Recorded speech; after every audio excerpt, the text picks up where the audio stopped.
Hi, nice to meet you. Nice to meet you too, Sarah. Then I guess we can get started. We want to first start off by thanking Miss Ruth Millman, who is here with us speaking and sharing her story. And my name is Angelin Matthew, and I'm the director of the Butterfly Project for Genocide Awareness. And alongside Miss Millman, we have the rest of the Butterfly Project team. So Rebecca and Corey, who are the assistant directors, as well as Julia, Sarah, and Noah, who is part of the group that's going to be continuing the project after our graduation. So without further ado, we want to give you some context with the event that we're holding. The Butterfly Project is a student-run educational initiative to raise awareness about the genocides that are going on around the world. We want to thank the American Heritage English Department, the 9th grade English teachers who help us implement this Holocaust and genocide awareness curriculum in their classes. Nationally, only 25% of states and schools require the Holocaust to be taught, but every year in our school, over 400 students learn about the Holocaust and ongoing genocides occurring around the world. Awareness and education is always the first step, but we also want students to take direct action. Last year, we had participants of the Butterfly Project who are now sophomores and starting their own activism projects. This year, the Butterfly Project leaders will be hosting educational workshops to discuss lesser-known genocides and connect students with nonprofits and workshops to discuss lesser-known instances of genocide and offer one-on-one mentorship to start their own projects. And now I'd like to turn it over to Julia, the assistant director. Hi, yes, I'm Julia Seifer, and I'm the Assistant Junior Director of the Butterfly Project for Genocide Awareness. So for some background, in a typical January of a non-COVID year, in partnership with, of course, the Jewish Cultural Club Tikkun Olam on campus, the Butterfly Project usually hosts its annual Genocide Awareness Assembly, in which a Holocaust survivor is invited to share their story with all of you guys. Since this assembly takes place around the time that students are reading Elie Wiesel's memoir Night, recounting his experience as a Jewish boy during the Holocaust, students are able to expand their knowledge of the Holocaust through the recounting of another survivor's unique experience and perspective. After hearing the survivor speak, the hope is that students will walk away with a deeper understanding of the dangers of ignorance and indifference and how it fuels hatred within society, which can even lead to genocide. Their story will live within every one of you. Every one of you has the power to speak out and make a change. So this is why allowing students to foster intimate connections with total strangers as they take us through their experience is so essential. This year, amidst the COVID-19 pandemic, we weren't able to bring a speaker to campus, but we are so fortunate to have Mrs. Ruth Millman here with us to share her amazing story as a young Jewish girl during the Holocaust. Some of the things that she's done towards Holocaust education in the past have been, but not limited to, she's been on the board of the Jewish Federation in New Jersey for many years. She was given an award in Washington with John McCain for ADL for education that she's been presenting at schools. She's also been a part of Holocaust and Other Hate Crimes Commission under Governor Whitman in Trenton, New Jersey. And she's been part of the Speakers Bureau of Brookdale Community College in New Jersey. So, without further ado, we are now pleased to introduce Mrs. Ruth Millman. Thank you. So I just wanted to tell you that I came to the United States when I was 10 years old in 1949. I am now 82. I was born in Warsaw, Poland, which is the capital, as you all know. We were a very wealthy family that all lived in Poland in many buildings on streets very close to each other. My aunts, my uncles, both sets of grandparents. We saw each other for holidays, for special occasions all the time. We were a very loving, warm family. And my sister, I have one sister who was 10 years older, and our extended family and cousins all lived around us. One day, Hitler marched into Poland, right down the main thoroughfare of Poland where everyone could watch. So he would frighten everyone. He was in open cars with German shepherds with officers with high boots, so frightening to children and adults as well, marched and occupied Poland right down the streets. We were very frightened, but we did nothing. And then about 2-3 weeks later, we heard that all the Jews were being rounded up, not arrested, that's not the word they used, just rounded up and put into an area of Poland with barbed wire fence, and that was the Warsaw Ghetto.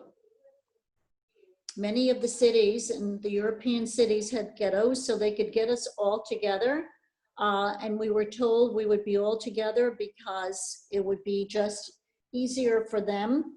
And when we were taken out of our homes and arrested, we were put into the ghetto. And I can't begin to tell you, coming from this beautiful home that we had into a 3-room apartment with 2 other families, the 4 of us. It was so frightening. There were bodies in the streets. If you did anything wrong, the Germans would shoot you in front of anybody, in front of children. They would beat people right in front of you. We had very little food. Everyone was terribly frightened. We were all over the ghetto trying to find any aunt, uncle, cousin, and we couldn't. There were so many people. It was such chaos, and it was such a shock. Finally, we found my maternal grandparents, and we were told by the Nazis that my grandparents were to be taken on a train and transported to a place where they would have more room and more food, and it would be easier for them. They were in their 50s, they were young. They went on this train, and of course, later we found out that they were taken to Auschwitz and they were gassed. They were murdered by the Nazis. Throughout my speech, you will understand that I never used the word killed. They didn't kill anybody, they murdered the Jews. What they did was just downright murder. And in a horrible way, in an animalistic way. So we were in this ghetto, in this frightening situation for many, many months. And then my father found out that the ghetto is to be bombed, and that everybody in the ghetto was to be blown up. And of course, we certainly believe that from what the Nazis showed. I can't begin to tell you the things that they did in the ghetto. They took leather straps with 2 steel balls at the end, and they would twirl them and then hit a child and then laugh, hit an infant or a baby and then laugh. They were cruel and they were monsters. And when you hear the rest of my story and what my family and I went through, when some of the kids ask me questions and they say to me, you know, it's been so many years later, have you forgiven the Germans? Are you okay with it now? And of course, I know exactly what politically correct answer would be. But that's not the answer I give. I have forgiven nothing. I cannot even stand to hear a German accent. Even though I have traveled throughout Europe, I would never stop at an airport in Germany. I wouldn't go to Germany. I have not forgiven them. And I have spoken about not forgiving them for so many years, and now there is such anti-Semitism again in Germany.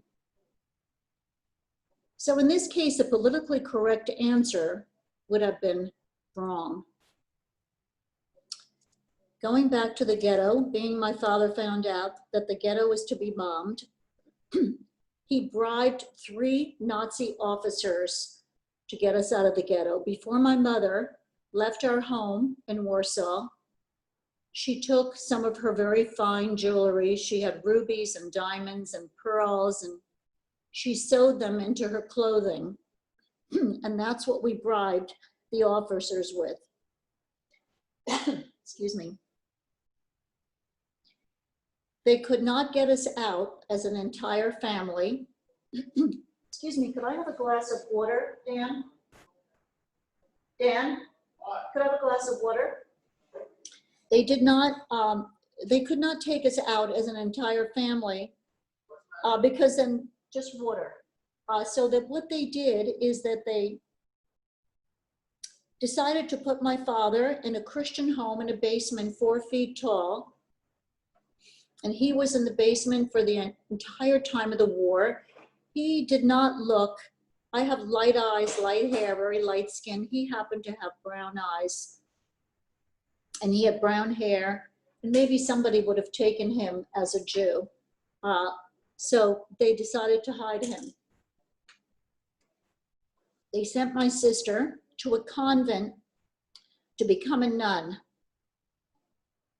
And my mother and I, they found a man who would marry my mother in a fake ceremony, give her a last name and Christian papers, and I was to be brought up as a Catholic.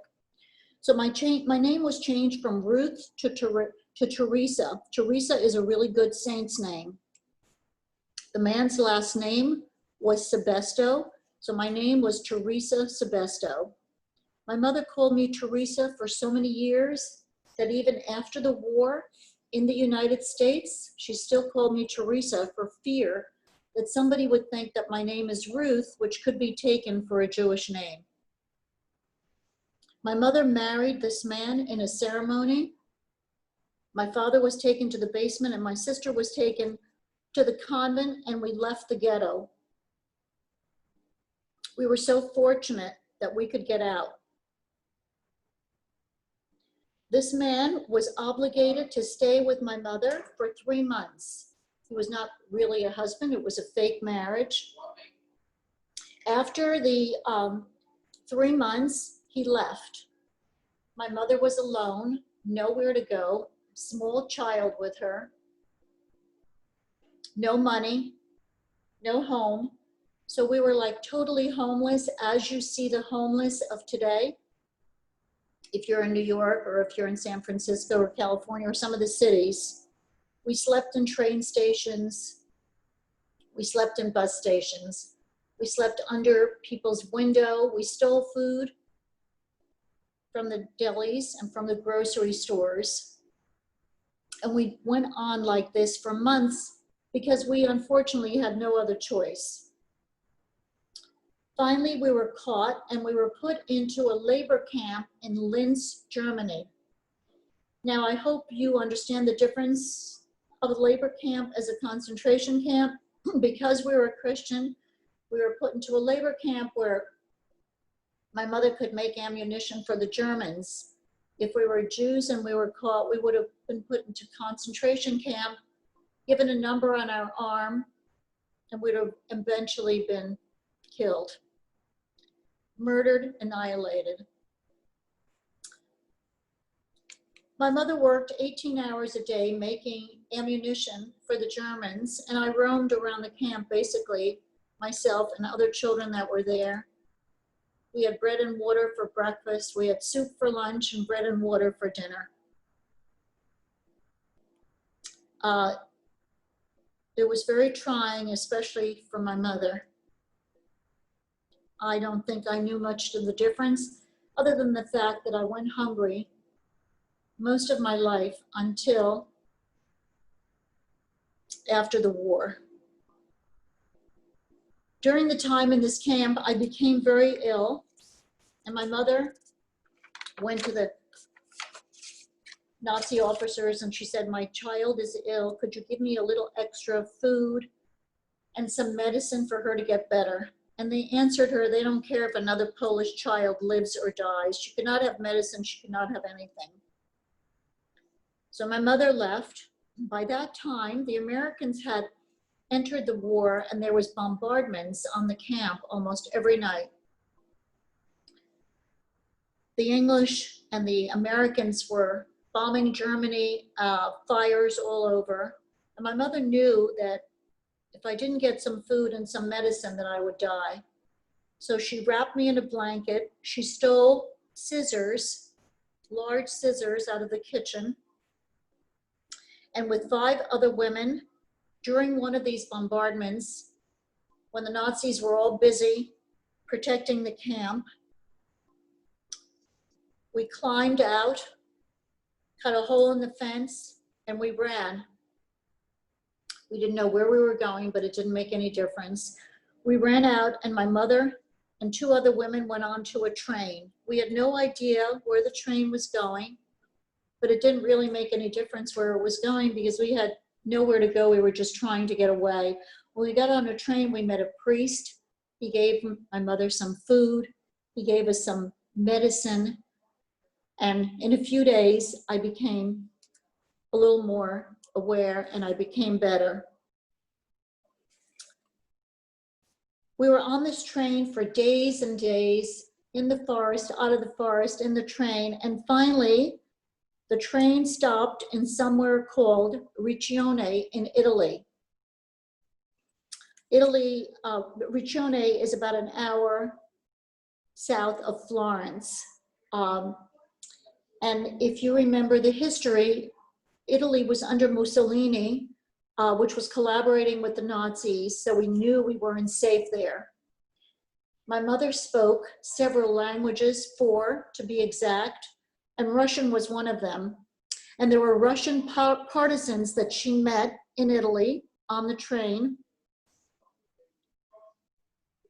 And she told them that her husband was in the Russian army and could she join their group. Now, for those who don't know who partisans are, a wonderful film that you should get is called Defiance. It's interesting, it's exciting, and it tells you all about the partisans. Partisans all over Europe were people, Jewish and non-Jewish, who got bombs, ammunitions, and were sort of doing their own war against the Germans. They were blowing up bridges, blowing up train stations, blowing up SS offices, trying to do anything to help the war, but there were just a few people. But we were so happy that they took us in. There were about 50 of them. They took us into the mountains. They made beds for us out of twigs. They had guns, they protected us. We picked berries and spinach, and that's what we ate during the day. Some of the Italians discovered we were there and brought us food at night as well. Cornmeal and whatever else they could spare. But for the first time since the war started, we felt protected because these men had guns. There were men, women, and children. At night they sang. They planned what they were going to do the next day, and we were there and we felt protected. Finally, after being there about a year, we heard this wonderful rolling of tanks, American soldiers, American GIs rolling the tanks saying, "The war is over, the war is over, the Allies won. We won and you can go home and you're free to go. The Italian Mussolini is down, the Nazis are down, and you can all go home." So here we were, my mother and I, in Italy, really stuck, because we knew if we were going to find any family at all, we would have to get back to Poland. And here she was trying to get back to Poland with her Christian child, and I was Christian, all right. I knew all the hymns, I knew how to do the rosary, I knew all the songs, I knew all the prayers, because my mother took me to church every day during the time that she was married to this man, so that I would for sure know that I was Christian if I was ever stopped by a German. She made her way back to Poland. We hitchhiked, we trained, we did everything we could. And when we got to Poland, American Red Cross had set up stations all over for people to be able to find their families, or if they needed help or whatever they needed. We gave our name, and my mother saw who lived and who died as best the Red Cross could figure out. My mother lost 7 brothers and sisters that were murdered. and her parents. Her whole family had died. My father as well, and one brother survived in Russia, and one cousin that was alive as well, and one nephew. This is out of a family of about 95 people. The good news after that is that my father and my sister were alive and looking for us all over the world. They were in Lodz, Poland. And I can't tell you how happy and excited we were. You can understand the reunion. The Red Cross took us to Lodz, Poland, where we reunited with my father and my sister, who we hadn't seen in probably 4.5 years. My father went out and bought all this food, which I hadn't seen, like eggs and sour cream and butter and milk, nothing. I didn't have food like that. I was malnutrition. I had never seen a doctor. I had never seen a dentist. It was a completely different childhood. It was a completely different childhood than you all would possibly understand. So I must tell you, reuniting with them was just a fabulous, fabulous moment in our lives. What I must tell you is that, excuse me, Dan. Dan? When we united, my father wanted to get out of Poland immediately because Poland, the Iron Curtain had fallen and it was gone out under the Russian rule. What happened is that my father applied for a visa, and unfortunately we could not get out of Poland. We could not get out of Poland because they weren't letting any people out. And my father, who was a survivor, who was very bright and who was very gutsy, hired an ambulance. And what he did is we hid in the ambulance in the bottom of the floor. He had us all underneath with floorboards of the ambulance on top. And we went from East Germany to West Germany, from Poland to East Germany, from East Germany to West Germany. Now, West Germany was run by the Americans, so there we were free. He did not want to be in a country run by the Soviets and be in another regime where we would be punished one way or the other. So what happened? We were finally free. Truman, President Truman of the United States, actually set up displaced persons camp, and the camps we all went to, and they were camps that helped us get our life back together. They really tried. We were asked where we wanted to go. We had a choice of going to Israel, the United States. Some people went to South America.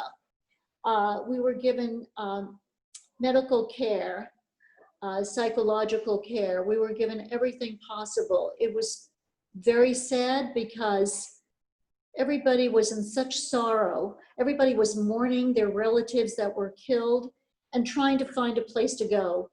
So my father told them he had a friend in a place called Broadway in New York in America. He had no idea what Broadway was. He had no idea even what the United States looked like. And he wrote to the friend, and the friend answered, and he said, "Please come. I will help you find a job. I will help you find an apartment." And it was just the most wonderful idea of a welcome. Even if we didn't have a friend, we still could have come to the United States or Israel. So we arrived in the United States. The friend met us. We had an apartment across the street from Grant's Tomb in New York. He got my father a job in the textile industry, which is what my father did. He used to own textile mills. And like immigrants, unlike immigrants of today, my father said to us, You are going to be Americans and Americans first. You're going to eat American food, you're going to learn the language, and you're going to speak English, and you're going to do it right away. We are not going to sit here and be Polish in a country that took us in and are going to help us. You are going to be Americans. We ate American food since then. I went to school, 10 years old, first grade, didn't know how to read, didn't know how to write. They didn't know what to do, so they put me in first grade. My father got me a tutor, and I caught up within a year. I was able to speak English, not as well as I do now. I practiced in a mirror to lose my accent, practice all the time because I wanted so much to dress like an American, look like an American, and not have an accent. Fortunately, because I was young, I did lose my accent. My whole family, they all do have accents. We stayed in New York. My father was offered a partnership in a textile mill in New Jersey. And we moved to New Jersey. Now, at some point, my parents had to tell me that I was Jewish. When they told me, you can imagine how difficult that was. I didn't want to be Jewish. Why would I want to be Jewish? Why? When I saw what was done to the Jews, everywhere that I was, the horrors of being Jewish for no reason at all, I cried. I didn't want to be Jewish. They told me what a wonderful heritage and culture we come from. I was put in Hebrew school, and I certainly changed my mind very quickly. I must tell you, the Holocaust is like no other genocide. In other genocide, there are warlords that are fighting for land. There are wars. This was not a war. Nobody was fighting for land. The Jews had no guns. There was nothing. They just decided if you were Jewish, you were going to be murdered. You were going to be gassed in a gas chamber, then put in ovens. You were going to be shot and put in mass graves. And no one did anything about it. The whole world knew exactly what was happening, and no one did anything about it. This is not like a Rwanda genocide where there was warlords and fights over land, and a few 100,000 people died. Just remember the number, 6 million. 6 million is a lot of people that were murdered without the whole world doing anything about it. One young man asked me if I believe in God, and I said to him, maybe, maybe not. I have never seen God. I don't know if I believe in God. And the little boy said, where was God during the Holocaust? And I answered him, I've never seen God, but where was man? Where was everybody when this happened? Where was American Jewry? Where was everybody? I have no idea. So when you young people hear me speak, you have to understand that you have to speak up when something like this happens, of this magnitude.